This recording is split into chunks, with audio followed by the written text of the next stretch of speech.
Bismillahirrahmanirrahim. Assalamu alaikum. My name is Ehtisham Mustafa and my roll number is 38. I am student of Telecom department and my subject is entrepreneurship, 6th semester 3rd year, and today my presentation topic is Rich Dad and Poor Dad. Rich dad and poor dad शुरू करने से पहले मैं आपको बताना चाहता हूँ कुछ बातें। यह है कि ज़िंदगी हमें मौका ज़रूर देती है कि हम आगे तरक्की हासिल करें, इसे आगे बढ़ जाएं, माशरे में एक नाम बना लें। ज़िंदगी हमें चांस ज़रूर देती है और मौके भी देती है। अगर हम इन चांसेस को हासिल कर लेते हैं तो हम तरक्की कर लेते हैं। अगर हम इन चांसेस को, इन मौक़ों को घुमा देते हैं तो हम तरक्की हासिल नहीं कर सकते। आज की जो ये प्रेजेंटेशन है वो ये है कि एक पढ़ा लिखा आदमी अपनी ज़िंदगी को नहीं बदल पाता, जबकि एक आम इंसान जो कम तालीम याफ्ता और कम धारणा रखने के बावजूद एक कामयाब इंसान बन जाता है। इसके लिए एक किताब Robert rich dad and poor dad, Robert की यह किताब अपने वक्त की बेस्ट सेलर किताब है। इसने कई लोगों की ज़िंदगियाँ बदल दी। अगर आप भी अपनी ज़िंदगी बदलना चाहते हैं, ज़िंदगी में तरक्की हासिल करना चाहते हैं, तो ये किताब आपके लिए बेस्ट है। इस किताब में रॉबर्ट अपनी ज़िंदगी की एक हकीकत के बारे में बताता है।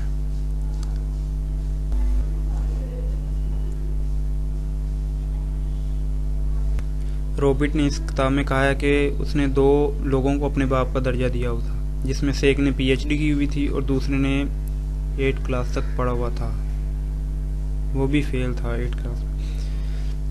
रॉबर्ट ने देखा कि 8 क्लास वाले वालिद हमेशा परेशानी में रहता, जबकि जो PhD वाला वालिद था वो हमेशा तरक्की और कामयाबी की राहों में गामज़न देखा। रॉबर्ट ने इस पर तहकीक की और इसने अपने माशरे में मौजूद कामयाब और नाकाम लोगों को समझने की कोशिश की और उसने कुछ बिग आइडियाज़ दिए, बिग आइडियाज़ से जो इसकी किताब से हासिल किए मैंने। पहला ये कि एक अमीर आदमी हमेशा पैसे के लिए काम नहीं करता। एक बंदा अपनी ज़िंदगी का हर घंटा काम करता है लेकिन वो फिर भी अपनी दौलत को नाकाफ़ी समझता है, जबकि एक दूसरा बंदा इस दरियाफ्त में लगा रहता है कि मैं पैसा कहाँ इन्वेस्ट करूं जिससे अच्छा मुनाफा आ सके।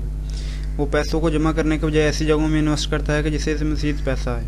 मतलब ये है कि सर, आदमी बहुत सारे लोगों को साथ लेके चलता है। अमीर और गरीब आदमी की सोच अपनी ज़ात तक महदूद होती है।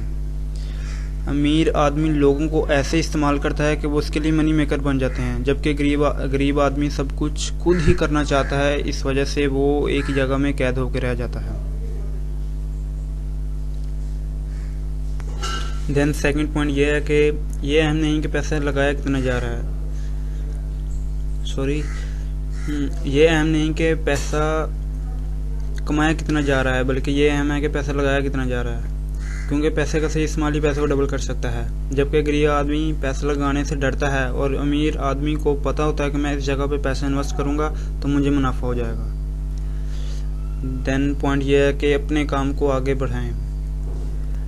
एक अमीर और गरीब के दरमियान यही है कि वो गरीब आदमी जब एक काम शुरू करता है तो वो उसी काम में ही लगा रहता है, आगे नहीं बढ़ता। गरीब आदमी जब एक काम शुरू करता है तो उसे आगे नहीं बढ़ाता, वहीं तक रहता है, जबकि एक अमीर आदमी ये काम शुरू करता है तो उसे बढ़ाने की कोशिश करता है। Then develop cooperation.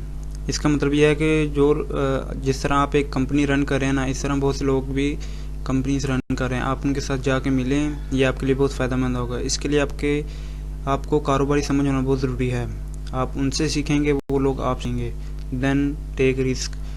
ये बहुत ही अहम पॉइंट है, क्योंकि अमीर आदमी रिस्क लेते घबराता नहीं है, जबकि गरीब आदमी रिस्क लेता ही नहीं है, जिसकी वजह से वो पीछे रह जाता है। 100 में से 99% मिडिल और गरीब आदमी तबका इस वजह से ही रहा है कि वो रिस्क नहीं लेते। Then point is face the problem. रुकावटों का मुकाबला करना है। एक बड़ा फ़र्क अमीर और गरीब के दरमियान यह है कि वो अपने खौफ पे कैसे काबू पाता है।